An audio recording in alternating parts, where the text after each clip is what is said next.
The stars looked the same as always through the window of the cargo ship Phoenix.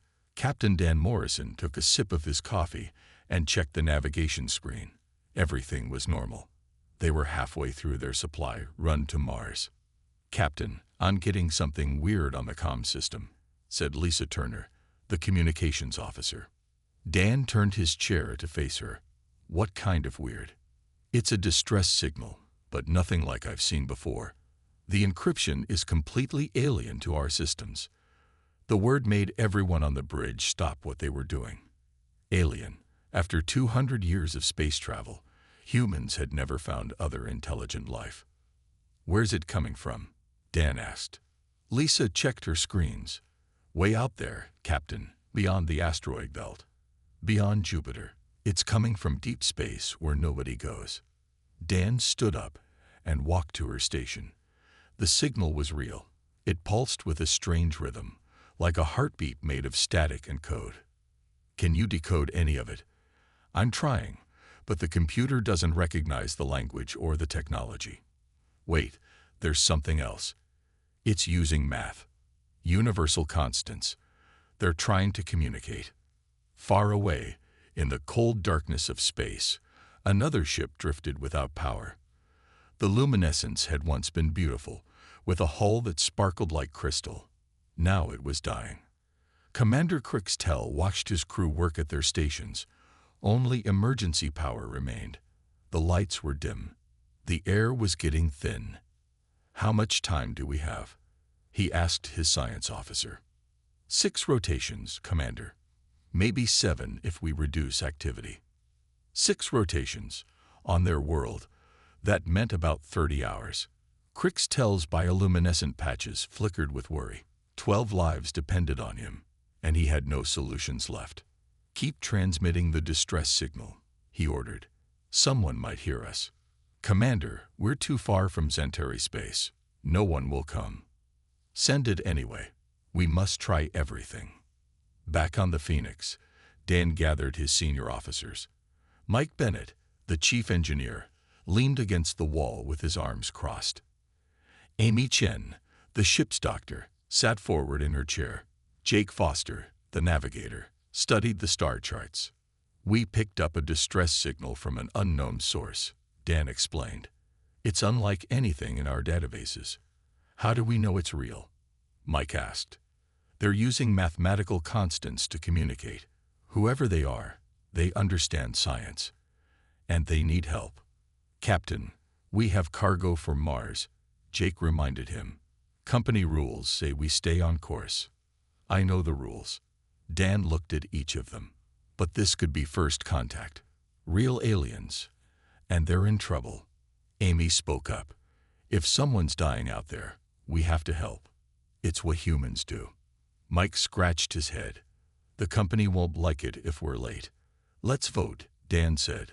"All in favor of investigating." Amy raised her hand immediately. After a moment, Mike did too. Jake hesitated, then joined them. "That's settled. Jake, plot a course." "Mike, I want all systems checked." "Amy, prepare the medical bay for unknown species. We have no idea what we'll find." Lisa's voice came over the intercom. "Captain, I've decoded more of the signal. They're definitely in distress. Their ship is damaged. Life support failing." Dan returned to the bridge. Through the window, space looked empty, but somewhere out there, someone needed help. "How long to reach them?" he asked Jake. 12 hours at maximum burn, Captain." "Do it." Lisa tried to send them a message. "Tell them help is coming." As the Phoenix changed course, its engines glowed brighter against the darkness. On the dying alien ship, a sensor operator noticed something impossible. "Commander, a ship is changing course toward us." Crixtell felt hope for the first time in days. "Who are they?" "Unknown, Commander. The design matches no known species." "Keep signaling. Whoever they are, they're our only chance." The Phoenix accelerated into the unknown, carrying humanity toward its first meeting with alien life. Captain Morrison didn't know it yet, but his decision would change everything. Sometimes the biggest moments in history start with one ship answering a call for help. The stars watched silently as two species raced against time. The meeting room on the Phoenix was crowded. Captain Morrison had called the entire crew together. 25 people sat around the metal table or stood against the walls. Everyone knew this wasn't a normal meeting. "I need everyone to understand what we're doing," Dan began. "We're heading toward an unknown ship that sent a distress signal. It's not human. This might be our first contact with aliens." The room went silent. Some faces showed excitement. Others showed fear. "What are the risks?" asked Sam Rodriguez, the security chief. "Everything," Dan said honestly. "We don't know if they're hostile. We don't know if they carry diseases. We don't know their technology." Lisa Turner raised her hand. "The signal keeps repeating. They're using prime numbers now. 2, 3, 5, 7, 11. They're trying to prove they're intelligent. Or it's a trap," Sam suggested. Amy Chen stood up. "If we were dying in space and aliens were our only hope, wouldn't we want them to help? Fear shouldn't stop us from doing what's right." Mike Bennett nodded slowly. "The doc's got a point. But we need protocols. We can't just fly in blind." "Agreed." Dan activated the wall screen. "Here's what I propose. We approach slowly. Shields up. Weapons offline but ready. No one boards their ship without full environmental suits." "What about diseases?" asked Amy. "Full quarantine protocols. If we bring them aboard, they stay in sealed sections. No direct contact until we're sure it's safe." "Communication?" Lisa asked. "Keep working on the translation. Math is universal. Start there. Build up to more complex concepts." Jake Foster studied the navigation charts. "Captain, we'll reach them in 8 hours. But I'm worried about something else." "What's that?" "We're way off course. Earth Control will notice. They'll want answers." Dan had already thought about this. "We'll send a message explaining the situation. By the time they respond, we'll already be there. Sometimes it's easier to ask forgiveness than permission." The crew exchanged glances. They all knew the company wouldn't approve. But they also knew their captain was right. "I want everyone to prepare," Dan continued. "Engineering, check all systems twice. Medical, set up isolation protocols. Security, I want emergency plans for every scenario." "Even if they're friendly?" Sam asked. "Especially if they're friendly. First contact could go wrong 1,000 ways. We need to be ready for all of them." Meanwhile, on the Luminescence, hope was spreading through the dying ship. Commander Crixtel gathered his exhausted crew in the command center. Their bioluminescent patches glowed dimly in the low light. "An unknown vessel approaches," he announced. "They received our distress signal and changed course to help us." "But Commander," said Vrixna, his second in command, "we know nothing about them. The ship design matches no known species." "That is true. But they come toward us, not away. In our time of need, they offer aid. Is that not the foundation of civilization?" "What if they're hostile?" another crew member asked. "Then we face that together. But I choose to believe that any species capable of space travel and willing to help strangers shares some of our values." Crixtel moved to the communication station. "Continue the mathematical sequence. Add the Fibonacci numbers. Show them we understand pattern and logic." Back on the Phoenix, Lisa's console lit up. "Captain." They're responding. They added the Fibonacci sequence. 1, 1, 2, 3, 5, 8. They understand. Dan felt his heart race. This was really happening. First contact. Not in some grand ceremony on Earth, but out here in the dark between stars, because someone needed help. "All right, people, this is it. Everyone to their stations. Follow the protocols we discussed. Stay calm, stay careful, but remember why we're doing this." Amy Chen spoke what everyone was thinking. "We're about to make history." "No," Dan corrected her. "We're about to save lives. The history part comes later." The Phoenix continued toward its rendezvous with the unknown. Two species, separated by evolution and light years, were about to meet because one called for help and the other chose to answer. In the vast emptiness of space, compassion was about to bridge the gap between worlds. The Phoenix dropped out of high-speed travel. Before them floated something that made everyone on the bridge stop breathing. The alien ship looked like a flower made of crystal and metal, but it was broken. Large sections were dark. Pieces of the hull drifted nearby like petals fallen from a dying rose. "My God," whispered Jake Foster. "Look at that thing." Captain Morrison leaned forward in his chair. "Lisa, full sensor scan." "Mike, what are we looking at?" Mike Bennett studied his engineering console. "The ship is about 3 times our size. The hull seems to be some kind of crystal matrix. I've never seen anything like it. Power readings are minimal. They're running on emergency systems only." "Life signs?" Dan asked. 12 beings, all concentrated in the central section. "They're alive, but the readings are weak." Annie Chen looked up from her medical scanner. "Their atmosphere is failing. Oxygen levels are dropping fast. They have maybe 4 hours left." "Can we dock with them?" Dan asked. Mike shook his head. "No way. Their docking systems are completely different. Look at those connection points. They're like nothing in our database." On the luminescence, Commander Crixtell watched the human ship approach. His crew was gathered around the few working screens, their bioluminescent patterns flickering with a mix of hope and fear. "They're scanning us," reported Vrixna. "Very primitive technology, but effective." "Can our translator work with their language?" Crixtell asked. "Not yet, Commander. We need more data, but they're trying to communicate. They're sending mathematical patterns, building complexity." "Show me their ship." The screen displayed the Phoenix. To Zentari eyes, it looked crude and simple. A metal box with engines. No elegance, no beauty. But it was here, and that was beautiful enough. "They built that?" asked a young scientist. "It's so basic. Yet it brought them here." Crixtell reminded her. "Do not judge them by their technology. Judge them by their actions."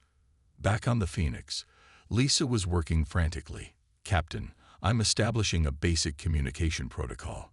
We're using simple concepts. Hot, cold, up, down, yes, no." "Good work. Tell them we want to help." Lisa typed quickly. Symbols appeared on her screen. "They're responding. They understand. They're sending. Wait, this is medical data. They're showing us their biology." Amy moved to look over Lisa's shoulder. "They need a different atmosphere mix. More nitrogen, less oxygen. And the pressure is different too. We can't just bring them aboard." "What about the cargo bay?" Jake suggested. "We could seal it off, modify the atmosphere." Mike was already running calculations. It could work. We'd need to jury-rig some equipment, but it's possible. Dan made his decision. "Do it. Mike, take a team and start modifications. Amy, figure out exactly what atmosphere they need. Lisa, tell them we're preparing a safe place for them." The next 2 hours were intense. The Phoenix crew worked like they never had before. They emptied Cargo Bay 3, sealed all the vents, and installed emergency life support systems. Mike's team built crude but effective atmospheric processors using parts from their own life support system. On the luminescence, the air was getting thinner. Some of the Zentari were already feeling dizzy, but hope kept them going. The humans were doing something. Their ship was active, moving. "Commander, they're modifying part of their vessel," reported Vrixna. They're creating a compatible environment for us." Crixtell couldn't believe it. "They're changing their own ship. For us." "It appears so. They're working very fast. Very determined." Lisa's translation program made a breakthrough. Simple pictures appeared on the screen. A figure leaving one ship, entering another. Safe. Help. Friend. Captain, they understand. They know we're trying to save them. Dan smiled for the first time in hours. "Good. Tell them to prepare for evacuation. We're coming to get them. Sam Rodriguez and his security team suited up. They would be the first humans to ever board an alien vessel. Sam checked his equipment one more time. Remember, Dan told them, we're rescuers, not conquerors. These beings are trusting us with their lives. The void between the two ships seemed both vast and tiny. History was about to be made, not with weapons or grand speeches, but with helping hands reaching across the darkness of space. Mike Bennett stood in front of the main display, his face covered in sweat and grease. The engineering diagrams showed two completely different technologies that refused to work together. It's like trying to connect a garden hose to a tree, he muttered. Nothing matches. Nothing fits. His team gathered around him. They had been working for 3 hours straight, trying to find a way to dock with the alien ship. What about the cargo airlock? Suggested Eddie Park, one of the junior engineers. Too small. Look at the size of those aliens on the thermal scan. They're at least 8 feet tall. Can we cut a bigger hole? Mike shook his head. Not without losing pressure. And we don't have time. Captain Morrison's voice came over the intercom. Mike, we need solutions. They have less than 2 hours of air left. I know, Captain. We're trying everything. In the medical bay, Amy Chen faced her own problems. The alien biological data showed a completely different evolutionary path. Their blood wasn't even red. It was a silvery blue fluid that seemed to serve the same purpose as human blood, but worked differently. If they get injured during transfer, I have no idea how to treat them, Amy told her medical team. Their organs are in different places. Their nervous system is like nothing in our textbooks. What about basic first aid? Asked her assistant. We'll have to learn as we go. Set up the isolation ward. Use the emergency protocols for unknown pathogens. On the bridge, Lisa Turner was having better luck with communication.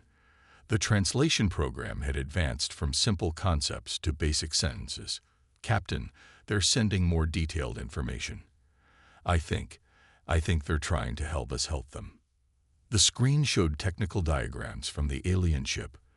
Lisa studied them carefully. They're showing us their airlock system. It doesn't dock like ours. It creates a bubble, a force field of some kind. Jake Foster looked over her shoulder. That's impossible. We don't have force field technology. But maybe we don't need it, Lisa said excitedly. Look at this. If we can't dock ship to ship, what about using emergency pods? Dan considered the idea. Our escape pods could act as shuttles, but they only hold 4 people each. Then we make multiple trips, Jake said. It's risky, but it could work. Down in Cargo Bay 3, the modifications were almost complete. The crew had worked a miracle, creating a breathable environment for the aliens using spare parts and determination. Pressure test complete, reported Eddie Park. The seals are holding. Mike wiped his hands on his coveralls. Good. Now we need to figure out how to get them here. Sam Rodriguez and his security team were preparing for the most dangerous mission of their lives. They would pilot the escape pods to the alien ship, go aboard, and bring back the survivors. Remember, these beings are scared and dying. Sam told his team. We go in peaceful. Weapons secured. We're the rescue team, not an invasion force. On the luminescence, Commander Crixtell watched his crew grow weaker. The youngest scientist had already collapsed. Others were breathing heavily, their bioluminescent patches barely glowing. Commander, the humans are launching small craft, Vrixna reported. 3 vessels, approaching slowly. They're coming for us. It appears so. Their technology is primitive, but they're coming. Crixtell felt emotion well up inside him. These strangers, these humans, were risking their lives for beings they had never met. Prepare the crew for evacuation. Those who can walk will help those who cannot. The escape pods moved across the void between ships. Inside the lead pod, Sam Rodriguez checked his air supply one more time. In 30 minutes, he would be the first human to set foot on an alien vessel. Phoenix, this is Pod 1. We're on approach, beginning docking sequence. Back on the Phoenix, everyone held their breath. Captain Morrison gripped the arms of his chair. Copy. Pod 1. Good luck, Sam. Bring them home. The pods drew closer to the crystalline ship. Against all odds, despite incompatible technology and the vast differences between species, humans were about to attempt the impossible, saving lives across the gulf of evolution itself. The escape pod couldn't dock with the alien ship. Sam Rodriguez stared at the crystal hull just 20 feet away, but might as well have been 20 miles. The alien airlock was a smooth oval with no visible connection points. Phoenix, we have a problem, Sam reported. There's no way to create a seal. Their airlock is completely smooth. Back on the Phoenix, Mike Bennett was already working on the problem. Sam, hold position. I have an idea. Mike ran to the storage lockers and pulled out emergency equipment. Magnetic clamps, flexible sealing foam, industrial adhesive sheets, tools meant for hull repairs. What are you thinking? Asked Eddie Park. If we can't dock properly, we make our own airlock, like a tent against their hull. That's crazy, Eddie said. It'll never hold pressure. Got a better idea. Eddie thought for a moment, then started grabbing supplies. We'll need the emergency shelter kit too, the one for asteroid mining. Lisa's voice came over the intercom. The aliens are responding. They understand our problem. They're trying to help. On her screen, diagrams appeared. The aliens were showing the manual controls for their airlock, hidden beneath a crystal panel. Sam, look for a panel about 3 feet to the right of the airlock. Press it gently. Sam maneuvered his pod closer and found the panel. When he touched it, it glowed with soft blue light. The smooth airlock surface changed, revealing something like a handle. I see controls. They're showing us how to open it manually. Mike and his team had assembled a ridiculous-looking but functional solution. Using the mining shelter's flexible walls, magnetic clamps, and enough sealing foam to patch a small hull breach, they had created a crude transfer tunnel. It's ugly, but it should work, Mike announced. Deploy it between the pod's hatch and their airlock. The magnets will hold it in place. The foam seals any gaps. Sam's team worked quickly. They extended the makeshift tunnel from their pod to the alien ship. It looked like a giant sleeve made of silver fabric and foam. Pressure test. Holding. Mike, you're a genius. Save the compliments for later. Get those people out of there. Inside the luminescence, Commander Crixtell watched the humans work. Their solution was crude, almost primitive, but it was working. The tunnel held pressure. The seal was good enough. Remarkable, Vrixno whispered. They built that in minutes from spare parts. Necessity drives innovation, Crixtell said.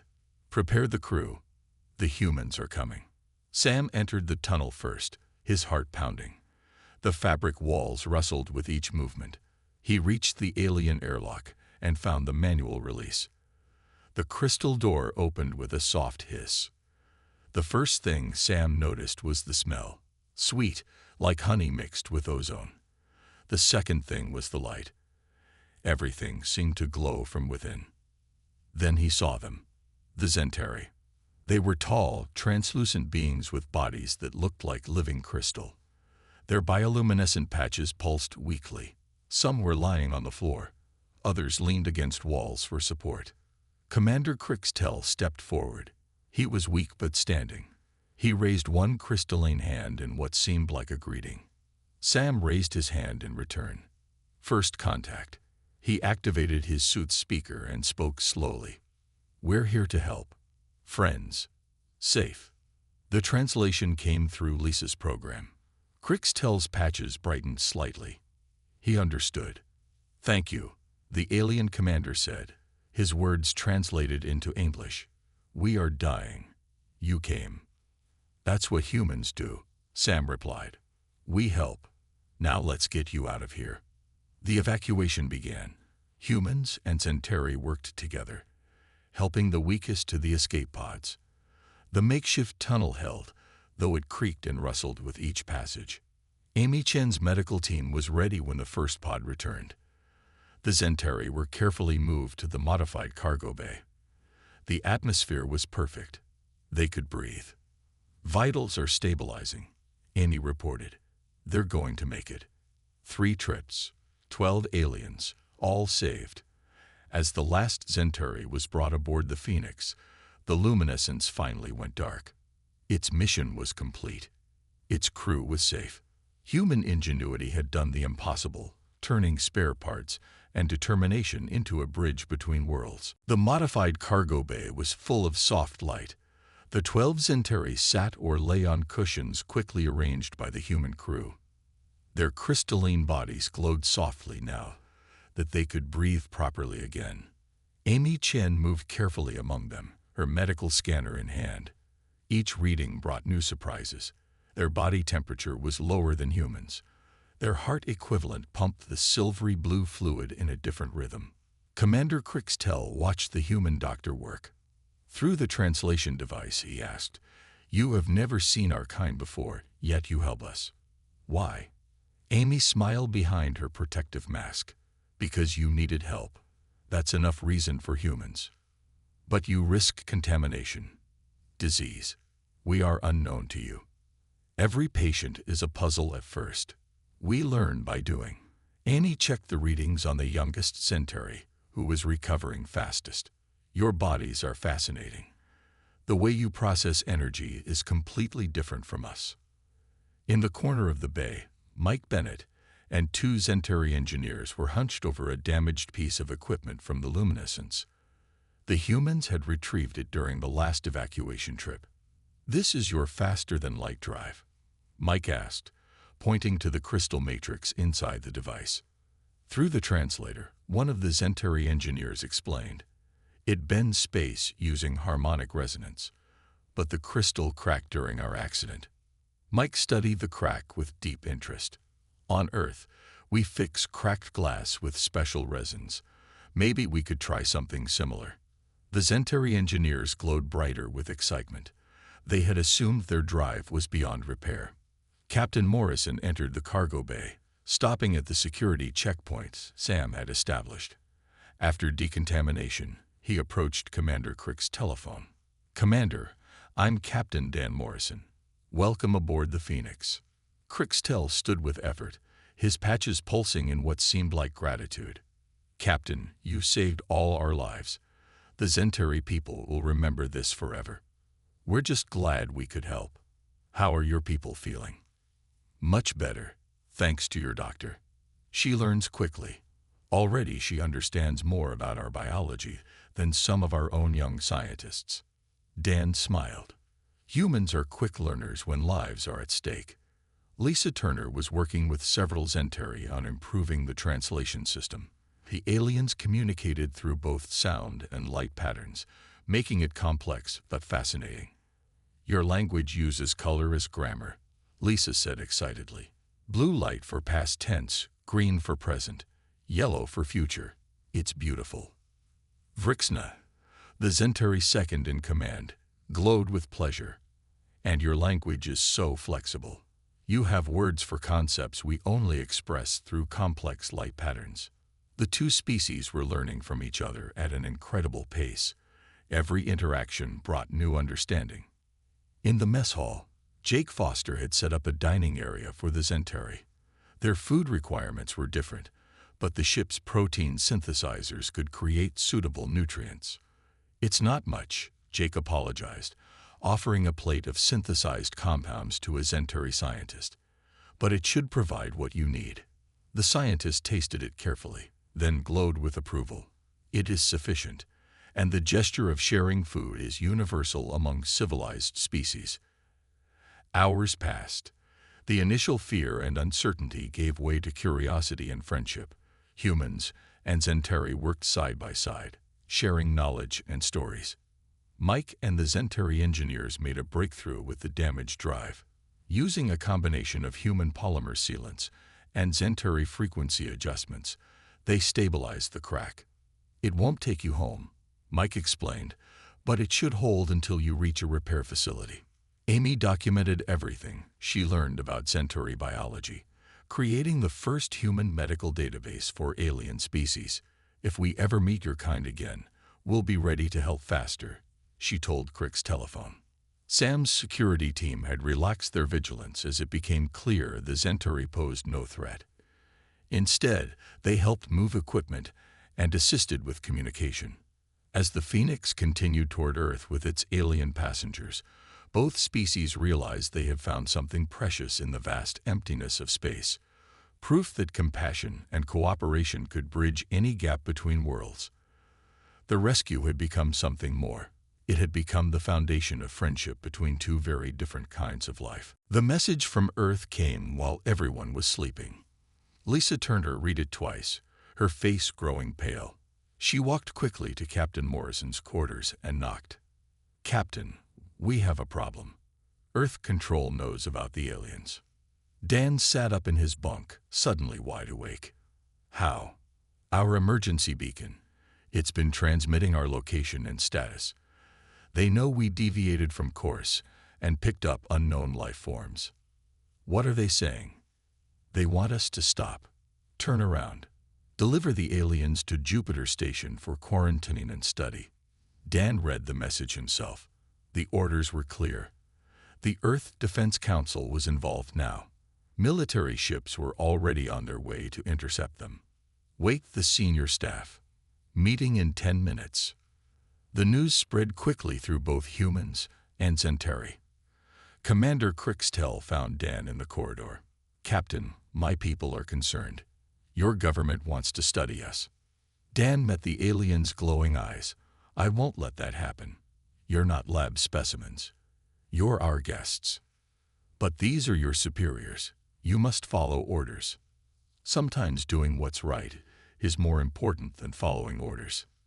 In the meeting room, the crew argued about what to do. Some wanted to follow Earth's commands. Others sided with their captain. "We can't fight our own military," Jake pointed out. "They'll arrest us all for disobeying direct orders." "And what happens to the Centauri?" Amy asked. "Locked up in some research facility, experimented on. That's not why we saved them." Mike had been quiet, thinking. Now he spoke up. "What if we don't go to Earth at all?" Everyone looked at him. "The Centauri ship. We fixed their drive, remember? It won't get them home, but it could reach the nearest Centauri colony." Crickstell's patches brightened. "That's true. Outpost 7 is only 3 light jumps away. Our drive could make it that far. But their ship has no life support," Sam reminded them. "No," Mike said, smiling now. "But ours does. What if we transferred our life support systems to their ship? We have the technology.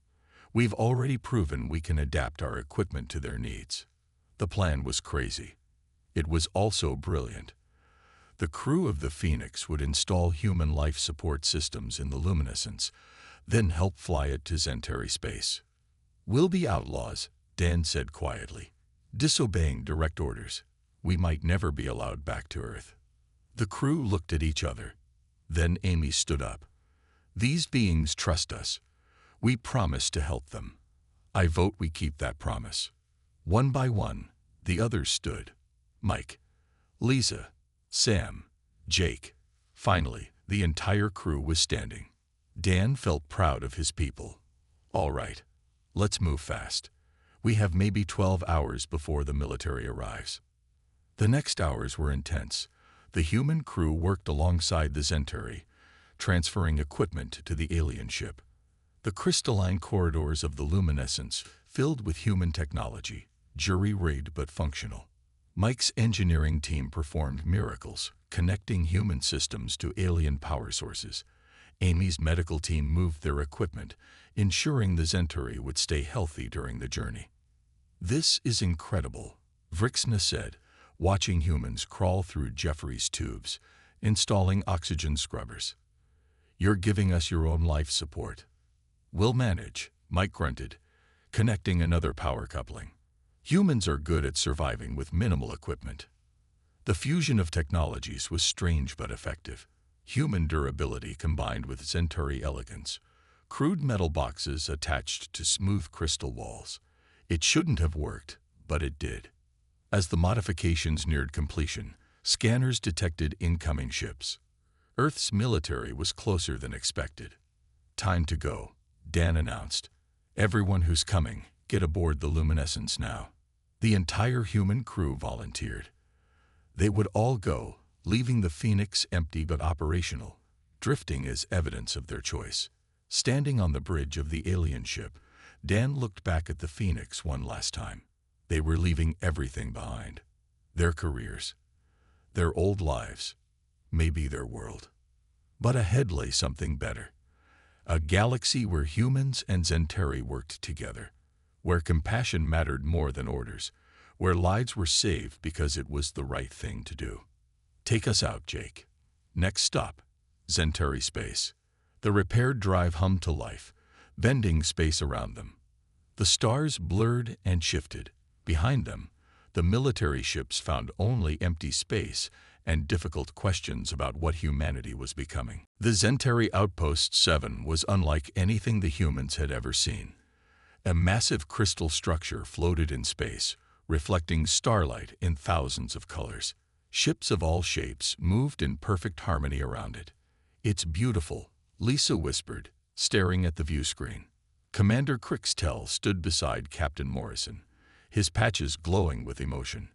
"Welcome to Centauri space, my friends. You are the first humans to see this." As the Luminescence approached, dozens of Centauri ships surrounded them. Dan tensed, but Crixtell touched his shoulder gently. "Don't worry. They know what you've done. Our rescue beacon has been transmitting your story." The docking bay was enormous, filled with Centauri of all ages. As the human crew stepped out of the ship, silence fell. Thousands of crystalline beings stared at the small group of humans who had risked everything to save 12 lives. Then, slowly, the Centauri began to glow. Their bioluminescent patches pulsed in waves of color. Blue for gratitude, gold for respect, pure white for wonder. A tall Centauri approached, wearing what looked like ceremonial crystals. "I am High Counselor Trixable. The entire Centauri collective has heard of your actions. You abandoned your own kind to save strangers. Why?" Dan stepped forward. "Because they needed help. That's what humans do. We help. Even at great cost to yourselves." "Especially then." The High Counselor's glow intensified. "The Galactic Council must hear of this. For generations, they have debated whether young species like yours are ready to join the greater community. Your actions have answered that question." 3 days later, in a chamber that held representatives from 100 worlds, Commander Crixtell told the story of the Phoenix crew. He showed recordings of humans building improvised docking systems from spare parts. He shared medical data showing how Amy had learned alien biology in hours. He described how the entire human crew chose exile to save Centauri lives. The council members, beings of every shape and size imaginable, listened in amazement. Many had encountered humans before but dismissed them as too primitive, too violent, too divided. "They are not perfect," Crixtell admitted. "Their technology is crude. Their history has conflicts. But when faced with a choice between following orders and saving lives, they chose compassion. Every single crew member." The debate was short. The vote was unanimous. High Counselor Trixable stood before the human crew. "By order of the Galactic Council, humanity is invited to join the galactic community. Your species has proven that technological advancement is not the only measure of civilization. Compassion, creativity, and courage matter more." The news reached Earth within days. The response was confusion, then anger, then wonder. The military ships sent to arrest the Phoenix crew instead became humanity's first diplomatic mission to alien space. 6 months later, Captain Morrison stood on the bridge of a new ship, the Harmony. It was built with both human and Centauri technology, a symbol of what the two species could achieve together. His crew was mixed now. Humans and Centauri worked side by side. Amy Chen led a joint medical team studying how different species could help each other. Mike Bennett worked with alien engineers, combining technologies in ways nobody had imagined. Lisa Turner led the new Universal Communication Project. "Captain, we're receiving a distress signal," reported Lisa. Source: Unknown Species, Sector 7. "They're trapped in an asteroid field." Dan smiled. "Some things never change. Plot a course. Maximum speed." As the Harmony rushed toward another rescue, Dan thought about how it all started. One distress signal. One choice to help. Now humanity had friends among the stars and a reputation that spread across the galaxy. They were the species that never gave up. The ones who built bridges from spare parts. The people who chose compassion over orders. The rescuers who came when called. In a universe full of wonders, humanity had found its place, not through conquest or technology, but through simple acts of kindness. The abandoned Centauri scientists had become the bridge between worlds. Their rescue had changed the galaxy forever. Sometimes the biggest moments in history begin with someone deciding to help.